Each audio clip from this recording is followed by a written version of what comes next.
this computer. Okay, well, I hope I didn't get that last thing I said, because, man, that'd get me in big trouble.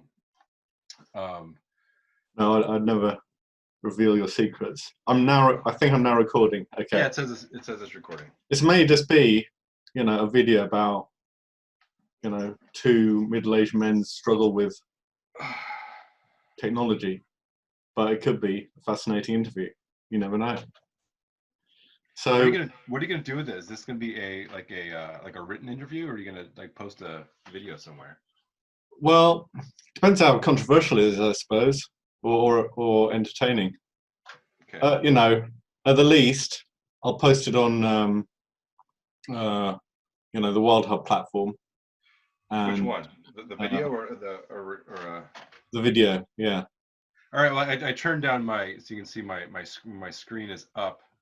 I have these like spots in my eyes, so I turn the screen down so that I'll turn this other thing off too, so it's better. Good. Yeah, you got an owl in the background. You look. I do. I have an owl and a anthropomorphic ram. Yeah, that's slightly satanic and worrying, but yeah, you do. You got books there. You look like you're. Yeah.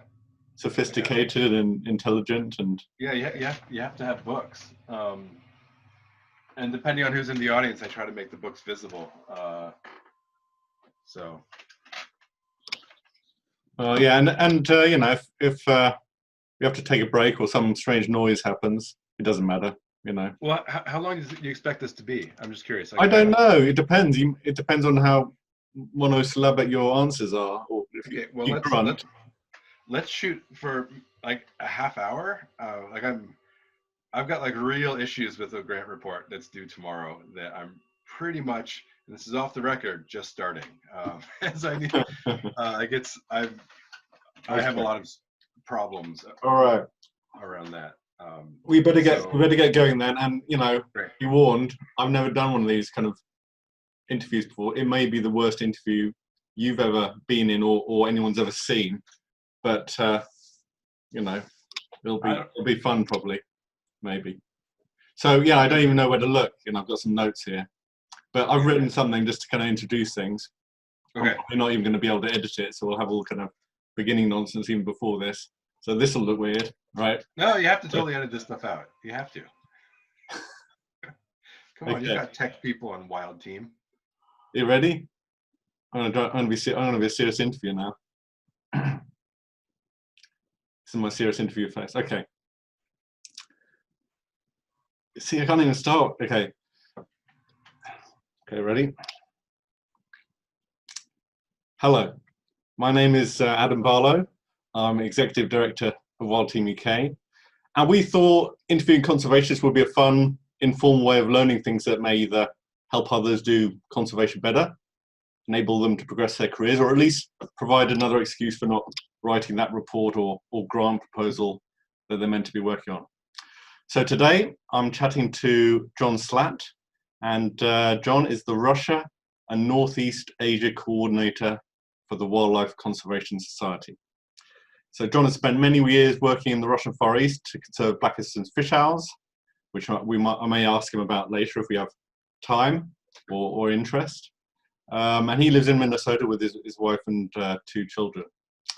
So before I ask Jon a question, I should probably say that I know Jon from when we were staying and studying together at the University of Minnesota, where we also shared an apartment. So in a way, I've been doing background research for this interview for many years.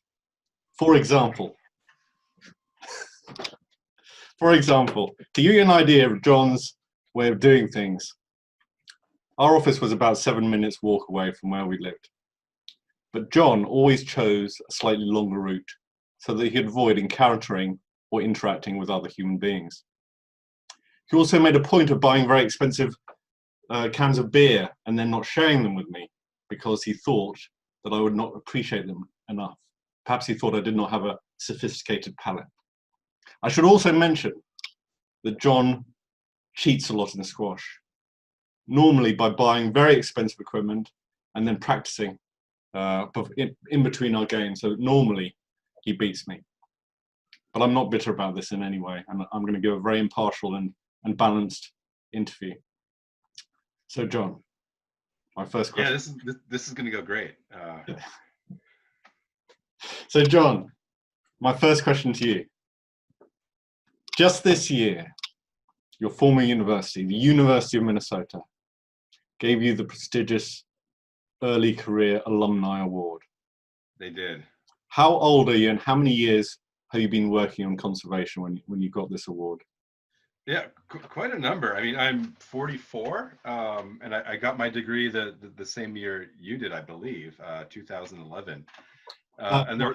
Well, let's just pause it there. I actually got mine 2009, which, although we started at the same time, Yeah. I'm you know, Okay. Some people work a bit faster than others, but no, please, I didn't mean to interrupt. Just the for the early career award, it's a 10-year limit.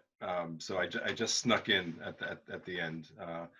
But I mean, I guess I've been involved in conservation since the late 1990s, and in the Russian Far East. And I volunteered at a crane reserve in the Russian Far East in 1997.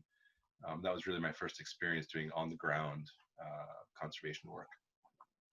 And since then, I was in the Peace Corps in Russia for 3 years. I coordinated with folks who work for the Wildlife Conservation Society and also for ZSL there, and did my graduate work throughout most of the 2000s, 2002, I think, or 2003 through 2011. sounds, you can understand why you won that award, but I wonder if you in your hours of reflection might agree with the lots of other people that probably thought the award might go to someone else, but perhaps me, for example. There might maybe others, but are those kind of, are you in tune with those kind of feelings of the kind of vast majority of the population? Well, yeah, sure. I mean, I feel like anyone who gets an award for anything probably feels like they don't deserve it. I was just nominated for a National Book Award for this book I wrote about Blakiston's fish shells, and there's no reason at all that I should have been nominated for that. I didn't win, but I was nominated, and it's remarkable. I think the University of Minnesota puts out all kinds of high quality conservationists. I think the education there is relatively well-rounded. There are some gaps, but I think there's a good focus on international conservation. So I see you being very polite, but you're basically saying they should have given it to me. I feel that's what you're saying. Did you have a trophy or something, or did you get a? They said it's in the mail, so we'll there see. is a. Oh, wow. Okay. Yeah. All right. Brilliant. I know what to expect in my post in the not too distant future. No, you missed it, man. It was if you got your degree in 2009, you missed the cutoff. You could get the Distinguished Alumni Award. That's still in the future. Okay. I'll go for that one. You'll probably get that one as well, for some insider dealing we don't know about. But okay. First, kind of semi-serious question. So I wonder if early career conservationists such as yourself have a kind of somewhat glamorous idea of what conservation is like, imagining perhaps that they will be living inside a David Attenborough program. Is that what it was like for you when you were working out in Russia? No, absolutely, and that's something that I regularly give talks to university students and graduate students and undergraduates, and also the general public. And that's something that I try to make very clear. I do get worried when people read some of the more glamorous takes on field work, how it's just adventure and excitement. And the fact of the matter is, doing work especially in remote places, can be quite uncomfortable.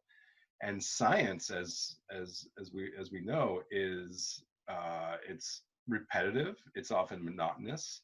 You're constantly working toward a goal. You're asking questions, applying pressure, and then the answer finally, hopefully, at some point reveals itself. it's not fast, and it's often boring. And I think that's really important to convey to younger people who are considering getting into this field. I find the work, as I'm sure you do, highly rewarding, but it takes patience and perseverance. And how would you, when you're kind of working in the field, how do you describe kind of conditions? How do you kind of describe things like personal hygiene standards? Yeah. Well, so in almost all of my field experiences are in Russia, and a lot of those in winter. And it's by all objective standards, the conditions are awful. You know, I live in a truck with up to 4 other people. It's very crowded. It's almost like sardines in a can. And the only place to bathe for weeks at a time is essentially a radioactive hot spring.